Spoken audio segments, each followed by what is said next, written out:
Sveiki! Es jums šodien pastāstīšu stāstu par Māri Bārdu. Viņš bija skolotājs. Viņam bija 54 gadi. Viņam patika skatīties Instagramā vēlos vakaros. Kad viņš jutās ļoti vientuļš, jo sieva bija aizgājusi gulēt.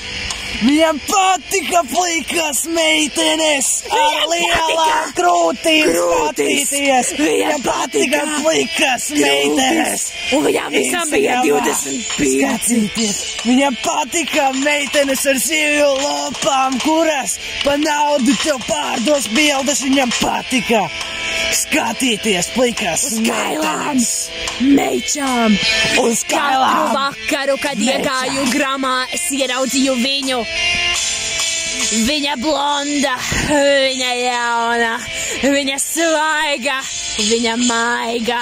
Es gribēju viņu drāzt, bet man bija sieva un meita.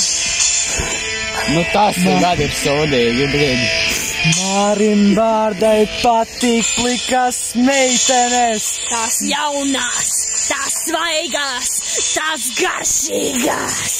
Mārim Bārdai patīk plikas meitenes. Mārim patīk plikas meitenes, un viņam patīk drocīt pie plikām meitenēm.